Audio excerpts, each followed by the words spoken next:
오늘은 4월 12일 사무엘하 1장 1절부터 16절입니다. 1절 말씀 읽어볼게요. 사울이 죽은 후에 다윗이 아말렉 사람을 쳐 죽이고 돌아와 다윗이 시글락에서 이틀을 머물더니.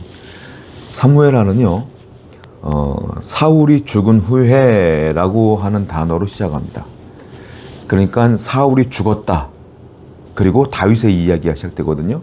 이 말은 무슨 말이냐면 이제는 사울의 시대는 끝났고 다윗의 시대가 시작되었다라는 뜻이에요. 결국 사울은 우리가 알다시피 비참한 최후를 맞이합니다. 그리고 새롭게 다윗의 인생이 시작되는 것을 보게 되죠. 두 사람의 차이가 있어요.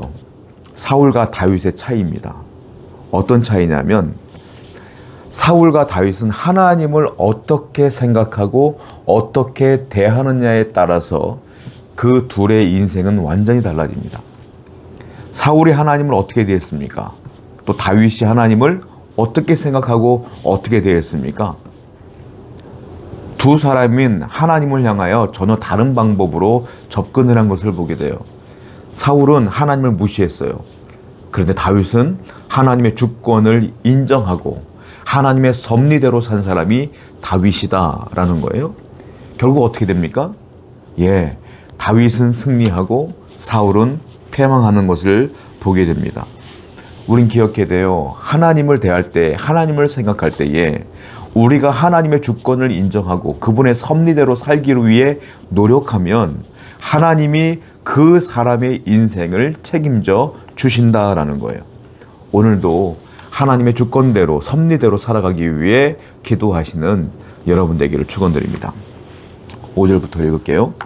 다윗이 자기에게 알리는 청년에게 이르되 사울과 그의 아들 요나단이 죽은 줄을 네가 어떻게 아느냐?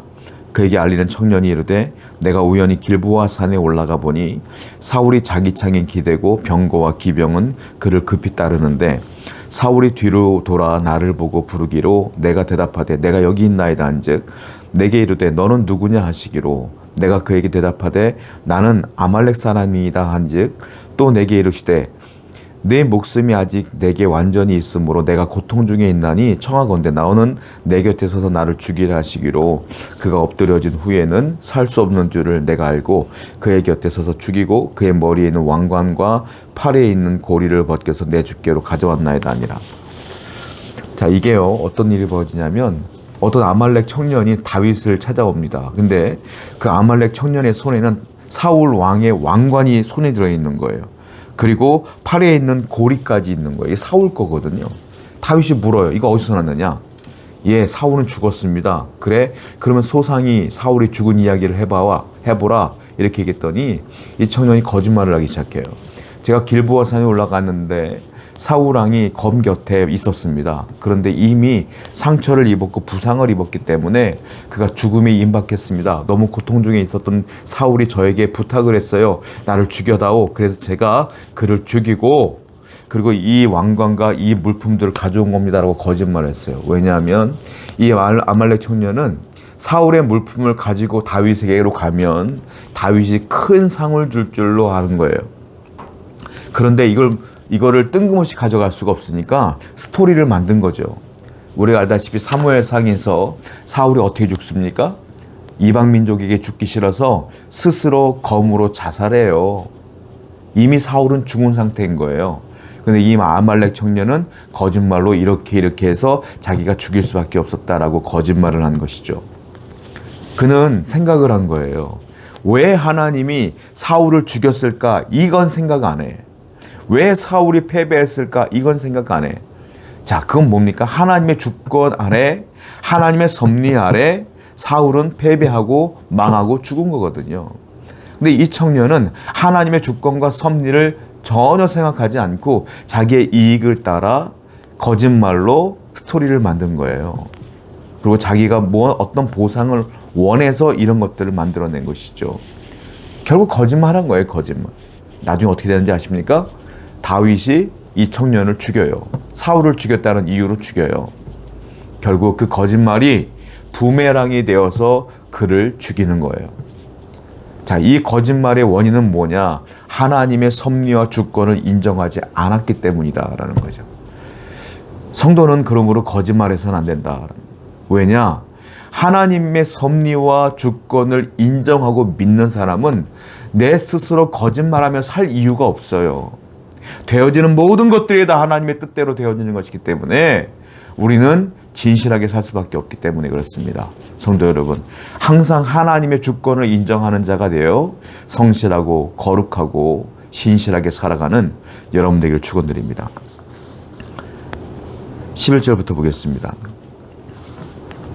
이에 다윗이 자기 옷을 찢음에 함께 있는 모든 사람도 그리하고 사울과 그의 아들 요나단과 여호와의 백성과 이스라엘 족속이 칼의 죽음으로 말미암아 저녁 때까지 슬퍼하며 울며 금식하니라.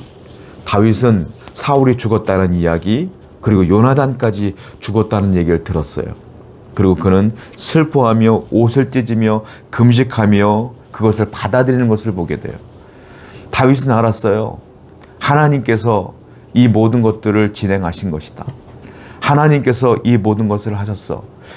다윗은 사울을 죽일 수 있는 기회가 여러 번 있었지만 한 번도 그의 손으로 사울에게 위해를 가한 적이 없었어요.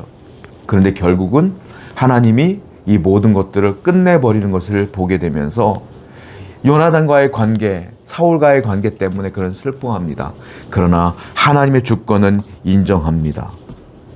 결국 다윗은 승리한 거예요. 왜? 사울이 그렇게 다윗을 죽이려고 했지만 결국은 다윗이 승리한 거예요. 왜 그럴까요? 다윗은 이 위기 가운데 하나님의 섭리와 주권을 인정하며 하나님만 붙들고 살았어요. 결국은 하나님의 주권을 인정하고 믿으며 진실되게 그 주권대로 섭리대로 살아갔던 다윗이 승리한 것이다 라는 거예요. 그렇습니다. 성도 여러분, 하나님의 주권 아래 거하는 여러분들이 승리하는 거예요. 세상에 강해 보이는 사람들이 이기는 게 아니라 하나님의 섭리대로 살기 위해 기도하는 여러분들이 승리하는 거예요. 오늘도 승리하는 여러분 되기를 축원드립니다. 14절입니다.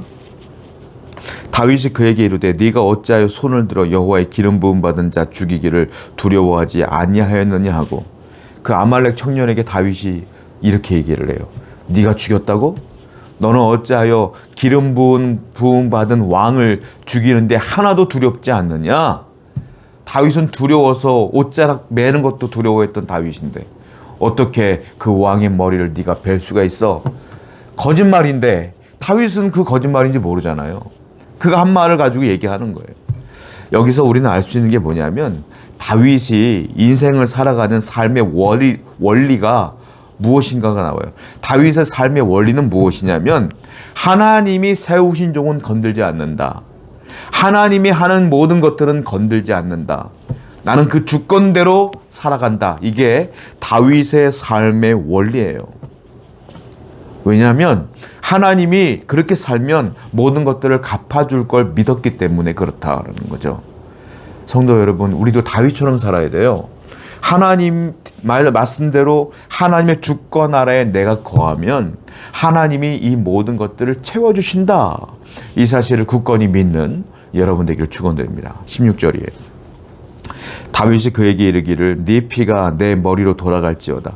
네 입이 내게 대하여 증언하기를 내가 여호와의 기름 부음 받은 자를 죽였노라 함이니라 하였더라. 결국은 다윗은 이 청년을 죽입니다. 하나님의 기름 부음 받은 종을 네가 죽였으니 너도 죽는다라고 하는 거죠. 결국 이 청년은 거짓말했어요. 그런데 그 거짓말, 자기가 했던 그 말의 책임을 결국은 자기가 지게 되는 것이죠. 여러분, 말을 조심해야 돼요. 이 말이 왜 나왔느냐? 하나님의 주권을 잊어버렸을 때에 그가 자기의 이익을 위하여 스토리를 짠 거잖아요. 하나님의 주권과 내게 이익되는 것이 있으면 대부분의 사람들은 하나님의 주권 신경 쓰지 않아요. 내게 눈에 보이는 이익을 취하기 위해 노력하는 게 사람이에요. 그게 죄성이 있어서 그래요. 저도 그렇고 여러분도 그럴 수 있다라는 거예요. 이 청년 또한 자기의 이익을 위해서 하나님의 주권을 무시한 결과가 죽음이었어요. 그러므로 우리는 어떻게 되느냐? 눈에 보이는 이익을 쫓는 자가 아니라 하나님의 섭리대로 살기 위해 지금도 그 주권을 인정하며 하나님께 기도하며 살아가는 것이 올바른 성도의 삶이다라는 것이죠. 오늘도 하나님께 기도함으로 하루를 시작하시고 승리하시는 여러분 되기를 축원드립니다. 기도합시다. 하나님의 주권을 인정하고 그 주권대로 살며 하나님의 섭리대로 살아가는 성도가 되게 하여 주시옵소서. 예수님의 이름으로 기도드렸습니다. 아멘.